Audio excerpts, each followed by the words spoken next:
안녕하세요. 오늘도 사연살롱을 찾아주셔서 감사합니다. 저는 30대 후반의 평범한 공무원이에요.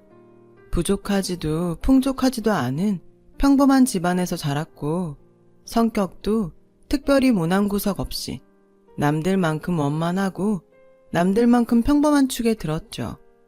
물론 저에게도 단 하나 남다른 구석은 있었으니 그것은 바로 튼튼한 체력.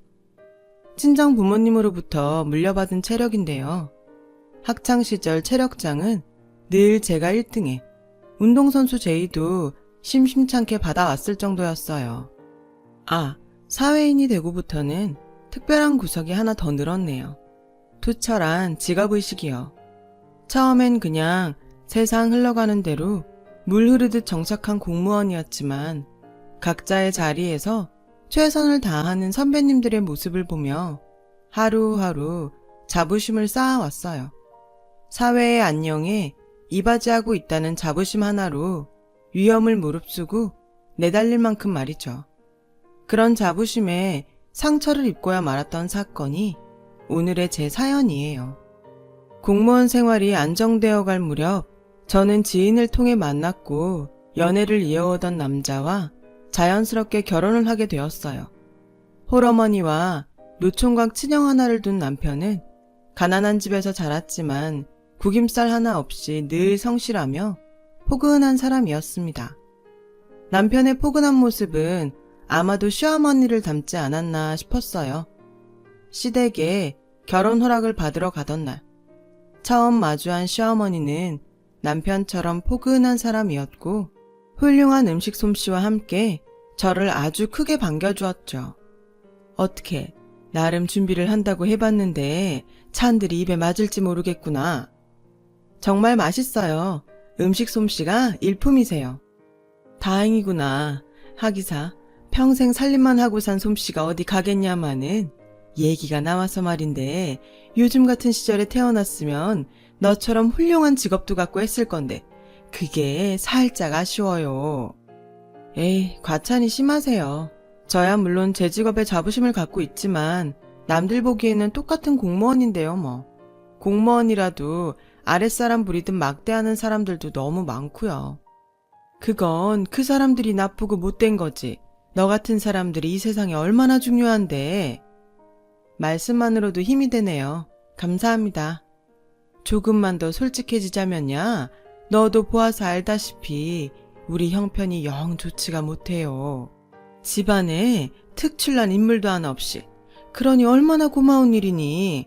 나란 일, 그것도 아주 훌륭한 일하는 며느리가 우리 식구가 되어주어서. 시어머니의 말에 감동의 눈물이 그렁그렁 차오른 저는 밥이 입으로 들어가는지 코로 들어가는지도 모르는 채로 꾸역꾸역 넘겨야만 했어요.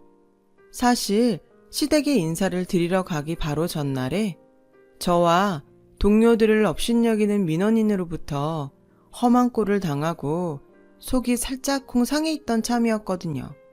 그러니 시어머니의 감사한 말씀에 자존감 뿜뿜이었죠. 행복한 결혼 생활이 머릿속에 자동으로 막 그려지더라고요. 저의 예상대로 결혼 생활은 무척 순조롭게 시작되었어요. 시집살이요? 손주 타령이요? 저는 그런 거 전혀 몰랐어요. 시어머님이 제게 바라는 건 단 하나. 건강이었고 아들 둘만 있는 것에 대한 아쉬움을 저를 통해 만회라도 하려는 듯이 며느리 사랑이 대단했거든요. 제가 업무 때문에 김장이나 제사 등 시댁 대소사에 정말 부득이 참여하기 어려운 상황에서도 시어머니는 늘 인자한 미소와 함께 제가 부담을 갖지 않도록 배려도 잊지 않았어요. 저 또한 그런 시어머니를 친정 부모님들이 질투를 느꼈다고 할 만큼 공경하며 잘 모셨어요. 세상 복이란 복은 제가 다 가졌다는 생각이 종종 들기도 했을 만큼 참 화목한 결혼 생활이었어요. 그때까지는요. 행복한 저의 결혼 생활에 먹구름이 드리워지기 시작한 건 노총각 시아주버님의 혼담이 오가기 시작하면서부터였어요. 시형님들 자리는 소위 사자 들어가는 직업이라 불리는 직업 중에서도 손에 꼽히는 회계사였죠. 또한 무척이나 유복한 집안의 외동딸이라고 했어요. 그 이야기를 처음 알게 된 순간 저는 보았어요. 입이 귀에 걸린 미소를 남몰래 숨기는 시어머니의 모습을요. 당시만 해도 저는 큰 걱정은 하지 않았어요. 시어머니의 생활고를 곁에서 지켜보았고 이따금씩 도움도 드려왔던 저에게도 반가운 소식이었거든요. 이젠 같이 해줄 든든한 사람이 하나 생겼다. 그렇게 생각했어요. 그리고 어머님이 큰아들 걱정은 이제 덜하게 되겠다는 생각에 더 반가웠고요. 혼담의 시작으로부터 얼마 지나지 않아 반가운 소식이 연달아 들어왔어요. 하필이면 상견례 날 저는 당직이 있어서 저녁 식사 자리에 참석하지 못했는데요. 사돈들 분들과 인사를 마치고 돌아온 시어머니가 고민인 척 넌지시 이야기를 들려주더라고요. 회계사라더니 보면 볼수록 탐나는 녀석이더라. 듣던 대로 무척 잘 사는 집안인 것 같고. 그래요? 잘 됐네요 정말. 이제 큰아들 걱정은 한시름 덜겠어요. 그럼 거꾸로 내가 걱정이지. 어머님이 왜요? 혹시 양가 차이 때문에 걱정하시는 거라면 그러시지 않아도 괜찮아요. 어머님처럼 좋은 시어머니가 세상에 또 어딨다고요. 그게 아니라 있잖니. 이걸 어떻게 말해야 하나? 그쪽 집안에서 결혼 선물을 해준다더라. 마음에 드는 선물이세요? 들고 말고 할 것이 어딨겠니? 글쎄 5층짜리 원룸 건물을 결혼 선물 차원에서 내 명의로 주겠다는데. 와, 대박. 그 정도예요? 이러니 걱정이지. 넙죽 받기에는 너무 큰 선물인데. 또 딸 자식 생각하는 사돈어른들 성의를 무시할 수도 없는 노릇이고. 어찌 쓰면 좋겠니? 그날 저는 시어머님 마음에 따라 선택하라는 답변을 드릴 수밖에 없었어요. 제가 끼어들 문제도 고민도 아니라 생각했고 무엇보다 저에게 연달아 묻는 시어머니의 의중이 흔쾌히 받겠다는 방향으로 정해져 있다는 눈치가 빤했거든요. 역시나 시어머니는 형님 친정의 선물인 5층짜리 원룸 건물을 받더군요. 그때나 지금이나 저는 시어머님이 원룸 건물을 선물로 받은 건 전혀 잘못이 아니라고 생각해요. 시어머니 말씀대로 사돈분들의 성의를 쉽사리 거절할 수도 없는 데다가 딸 자식 결혼에 무엇 하나라도 더 쥐어주고 싶어하는 사돈분들의 마음을 저 또한 충분히 이해할 수 있었으니까요. 왜 다들 아시잖아요. 자식 생각하는 부모 마음은 세상 어느 누구든 다 똑같다는 거요. 하지만 문제는 다름 아닌 시어머니였어요. 세상 둘도 없이 좋은 분이었던 시어머니가 변하기 시작한 거예요. 사돈분들에게서 5층 원룸 건물에 명의 이전을 받던 날, 정확히는 명의 이전 며칠 전에 원룸 건물을 시어머니가 눈으로 직접 확인하던 순간부터 변하기 시작했죠. 그 5층 건물은 신축 건물이었어요. 심지어 아주 좋은 목자리에 세워진 건물이더군요. 근처에 오피스타운, 그러니까 사무실 단지가 자리에 있을 만큼 목 좋은 자리였고 모든 입주자들이 직장이었던 덕분에 상업단지나 대학가 원룸에 비하면 관리 또한 훨씬 수월한 곳이었죠. 더욱이 예비 입주자 대기까지 있을 만큼 늘 만실인, 말 그대로 알짜배기 원룸이었어요. 원룸의 임대료는 당연히 새 주인인 시어머니의 몫이 될 예정이었죠. 실제로 명의 이전을 받으면서 임대료 입금 통장도 시어머니의 명의로 함께 옮겼어요. 게다가 형님의 직업은 남들 다 부러워하는 회계사잖아요. 원룸 건물의 돈맛과 회계사 며느리를 얻었다는 부러움을 한몸에 받은 시어머니의 눈에는 평범한 친정에 평범한 공무원인 제가 자꾸만 하찮게 보였던 모양이에요. 시아주버님과 형님이 결혼식을 올린 직후부터 저에게 크고 작은 차별이 시작되었어요. 우리 큰 며느님이 말이다. 회계감사니 뭐니 들어갔다더니 요즘 많이 바쁜 모양이더구나. 아, 네. 무슨 대답이 그렇게 시원찮니? 네? 답답하기는. 하기사 이러니 공무원이나 하고 앉았지. 에이, 제가 무슨 초능력자도 아니고 말씀을 하셔야 알아듣죠. 짬짬이 형님 댁 들러서 집안 살림이라도 좀 도우라는 얘기다. 제가요? 같이 사는 집이면 몰라도 따로 사는데요. 얘가 회계사 일이 좀 바쁘고 좀 어렵겠니? 한 집안 식구 사이에 서로 돕고 살면 좀 좋아? 죄송한데요, 어머님. 솔직히 어머님께서 요즘 저한테 왜 이러는지 진짜 모르겠네요. 저도 요즘 한창 바쁜 계절이라는 거 다 알고 계시면서요. 따지지 말거라. 출퇴근길에 짬짬이 들러서 형님네 살림부터 좀 거들고 다음 주에 제사고 제사 지나면 김장도 해야 하니 정 안 되겠거들랑 휴가라도 써놓거라. 귀한 회계사 며느님더러 음식까지 해놓으랄 순 없잖아. 맞네, 며느리 차별하시는 거. 그쵸? 일단 그렇게 해주는 것으로 알고 이만 가보마. 그래요. 제사, 김장, 저도 한 집안의 식구이니만큼 함께 하자는 시어머니의 말이 기분 나쁘지는 않았어요. 하지만 형님네 살림살이까지 해놓으라는 이야기는 속이 좀 많이 상하더라고요. 시어머니의 생각이 형님과 저를 향한 차별이라는 눈치가 너무 빤하게 보였기에 더더욱 그랬어요.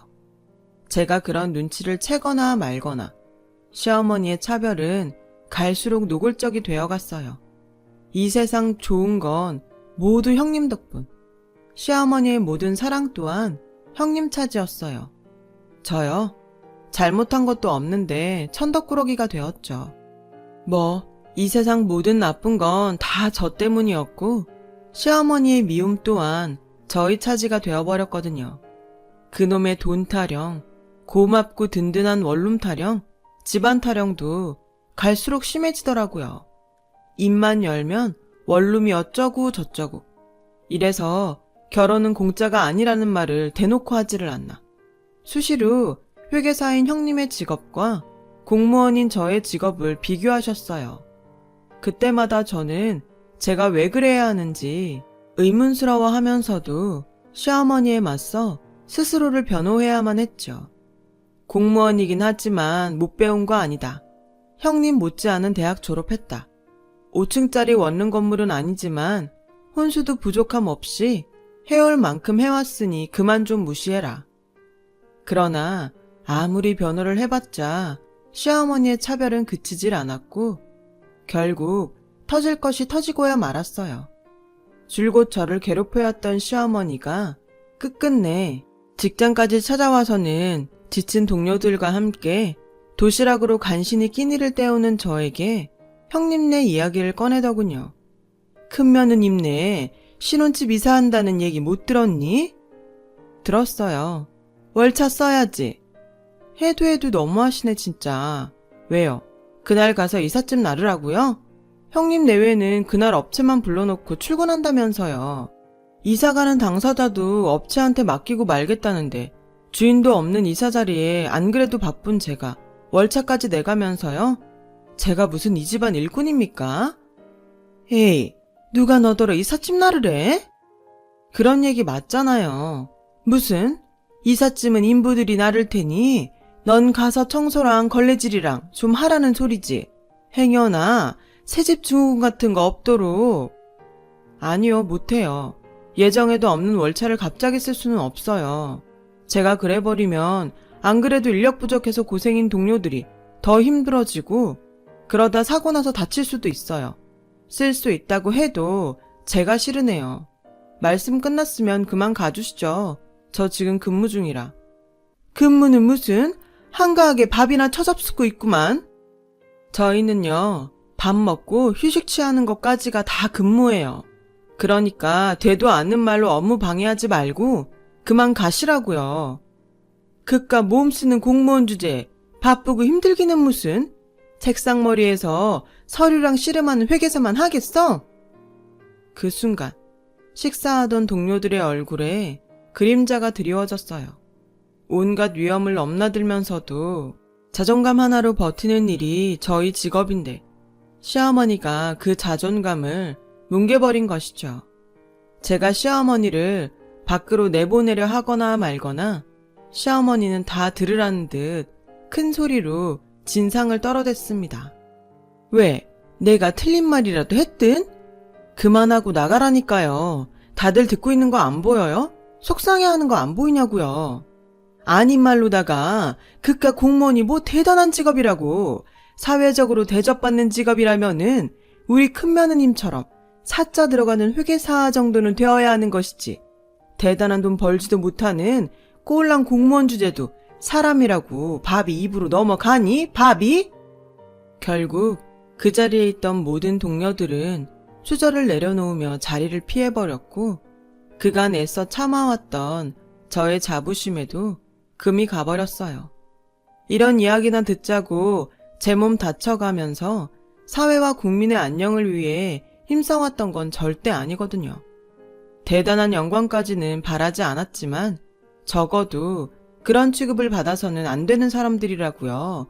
저와 저희 동료들은. 참을 수 없었어요. 저희 직업의식과 동료들의 자존감을 지키기 위해서라도 절대로 참아서는 안 되었죠. 그래요. 회계사. 훌륭한 직업이죠. 돈? 원룸? 회계사 시어머니라는 부러운 시선? 당연히 든든하겠죠. 누가 뭐래요? 그게 나쁜 건가?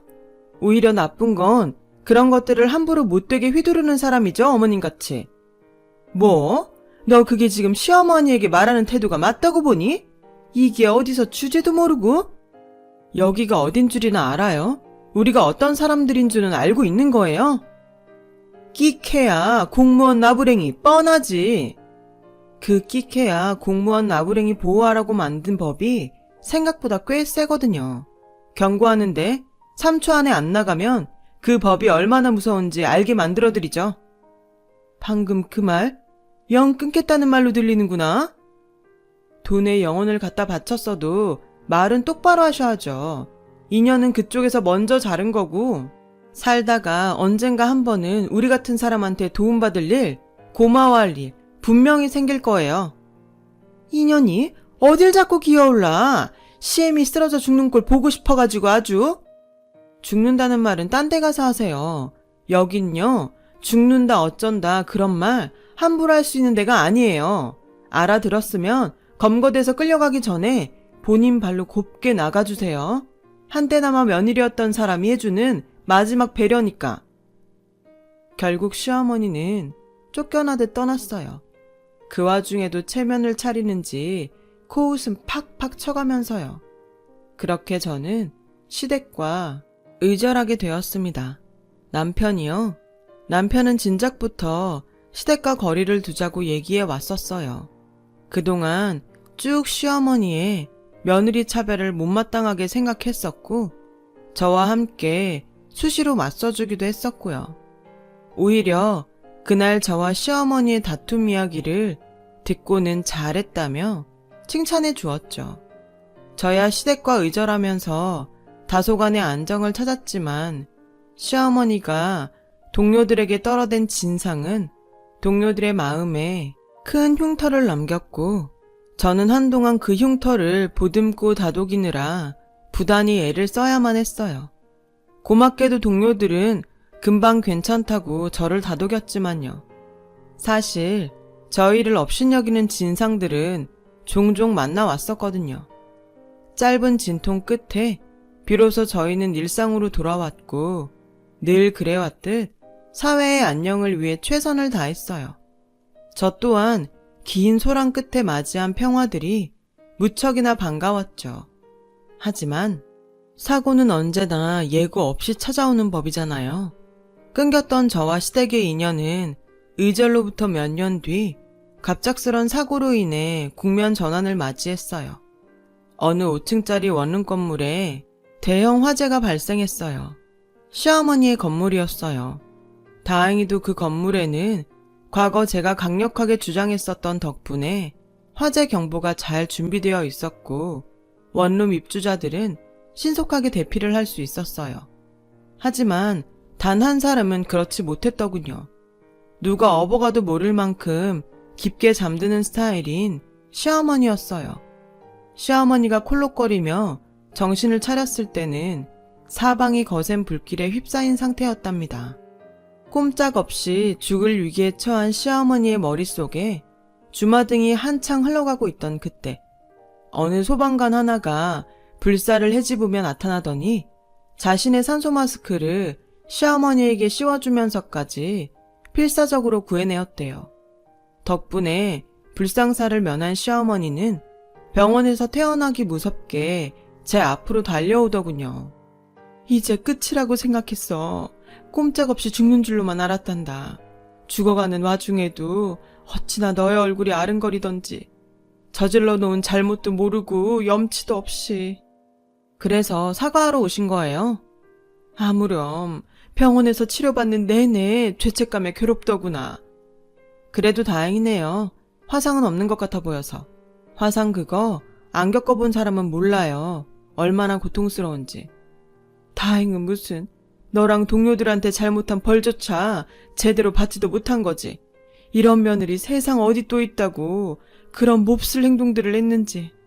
이제 와서 이런 말을 한다고 해서 너와 동료분들이 나를 용서해 줄지는 모르겠지만 그래도 사과는 꼭 해야겠다. 가만, 너 팔 그거 혹시? 심한 건 아니고요. 살짝 그냥 대인 정도? 이 정도면 연고 몇 번 바르면 끝이죠. 아니, 내 말은 그러니까 너 그날 혹시 나 구하다가? 시어머니의 5층 건물이 큰 화재로 전소되던 바로 그날 화염에 둘러싸여 질식하기 직전까지 몰렸던 시어머니는 자신을 구하기 위해 불 속으로 몸을 내던지는 한 소방관을 만났답니다. 그때 시어머니는 흐릿해지는 의식 속에서 자신을 구하려 사투를 벌이는 소방관이 모습 위로 의절한 며느리인 저의 얼굴을 보았다고 했어요. 시어머니는 그게 꿈인 줄로만 알았다고요. 염라대왕님이 며느리 그리고 소방관들에게 저지른 잘못을 꾸짖는 차원에서 저의 얼굴을 보여주었다고만 생각했대요. 그래서 시어머니는 구출되어 오는 내내 당신의 잘못을 참회했고 만일 삶의 기회가 다시 주어진다면 저와 소방관 동료들에게 사과부터 하리라 다짐했다고 하더군요. 그래서 퇴원하기 무섭게 저부터 찾았던 거고요. 그랬는데 꿈이라고만 생각했었는데 내가 본 기억이 맞았던 거야? 꿈이 아니었어. 그치? 미안해하실 필요 없어요. 저 개인적으로는 나름 훈장이라고 생각해요. 또 한 생명을 죽음의 수렁으로부터 구해낼 수 있게 해주었던 아주 감사한 훈장이요. 어떻게 뛰어들 생각을 했니? 내가 오죽이나 밉고 원망스러웠을 텐데. 그런 나를 구하려다 너까지 죽을 수도 있었을 텐데. 소방관이니까요. 맞아요. 저는 공무원입니다. 소방직 공무원. 흔히 말하기로는 소방관이요. 꺼져가는 생명을 반드시 구해내야 한다는 신념과 직업의식 하나만으로 저를 희생해 가면서까지 온몸을 내던지는 소방관이요. 큰 잘못을 저지른 끝에 의절까지 한 시어머니가 죽음의 문턱 앞에 놓여 있었던 그때에도 저는 다만 한 명의 소방관이었어요. 그런 저의 말을 들은 시어머니는 저를 힘있게 꼭 안아주시더군요. 시어머니는 제가 당신을 구하느라 입은 팔뚝의 작은 화상 자국에 손수 연고를 발라주며 그간의 모든 잘못을 거듭 사과했어요. 큰며느리와 차별했던 잘못부터 소방서에서 저와 소방관들을 업신여기는 말을 쏟아내었던 행동까지 모두를요. 말로만 그치지 않고 동료들을 하나하나 찾아다니며 허리 굽혀 사과를 전하는 시어머니의 진심이 저의 마음을 움직이게 만들었어요. 시어머니를 향한 미움이 점점 사그러들더라고요. 이런 게 가족이구나 싶기도 했고요. 당분간 어디서 지낼 예정이세요? 어디 뭐 여관방이라도 알아봐야지. 그러지 말고 새 거처 마련할 때까지 당분간이라도 저희 집에서 지내시죠. 아서라, 원룸이 전소되는 바람에 알거지 신세인 거 뻔히 알지 않니? 당분간이 평생이 되는 수가 있어. 사람이 염치가 있어야지. 이제 와서 그런 짐까지 너에게 떠넘기고 싶지는 않구나. 저기, 혹시나 싶어서 하는 얘긴데요. 어머님, 제가 드렸던 선물 기억 안 나세요? 선물? 왜 있잖아요. 시아주버님이랑 형님 결혼하던 해 드렸던 어머님 생신 선물이요. 그때 제가 어머님 원룸 건물에 화재보험 들어드렸는데. 알지. 그걸 왜 모르겠니? 근데 왜요? 그래도 제가 명색이 소방관인데 안전 관련된 문제까지도 모르는 척 했을까 봐서요? 그 보험 지금도 있어요. 입주자분들 피해 보상해드리고 난 다음에도 오래된 빌라 전세금 정도는 남을 테니까 어머님 갈 곳 없는 알거지 아니라고요. 그러자 시어머니가 고개를 돌려 흐느끼기 시작하시더라고요. 연신 거절의 말을 꺼내더군요. 목숨 구해준 것도 고마운데 보험까지 당신을 위해 쓸 수는 없다면서요. 저는 그런 시어머니의 마음을 포근하게 감사드렸어요. 있잖아요, 어머님. 자꾸 거절하시면 제가 밖에서 욕먹고 다녀요. 세상 사람 다 구하는 소방관 며느리가 가족 하나 제대로 못 챙긴다면서요. 그럴 순 없잖아요. 대신 약속 하나만 해주시면 돼요. 앞으로 저와 형님에게 예전 같은 차별은 되풀이하지 않겠다는 약속이요. 전 그거면 충분합니다. 그래, 그러자꾸나. 어떻게 구해준 생명인데 사람답게 살려면 같은 잘못은 되풀이하지 않아야지. 너한테 고맙고 미안해서라도. 소란스러웠던 다툼의 날들과 눈물에 젖은 하루는 비로소 지난 과거의 허물로 저물어 갔어요.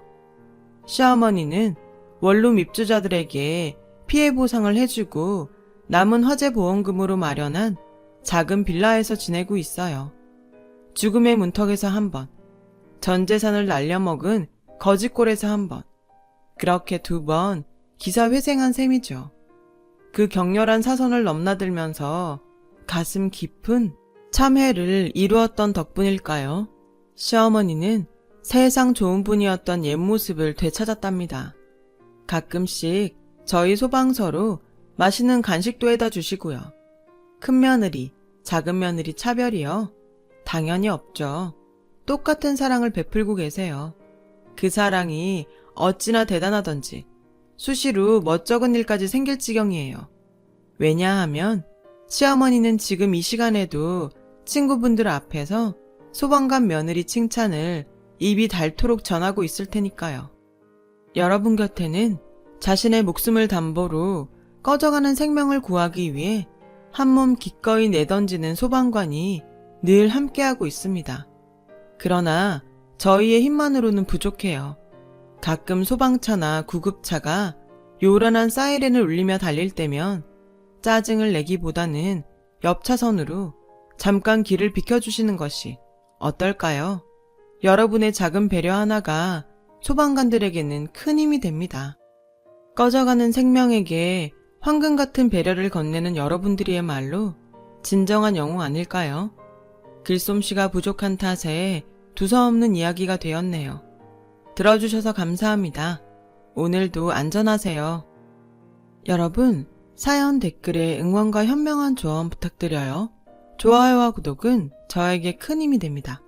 오늘도 좋은 일 가득하세요.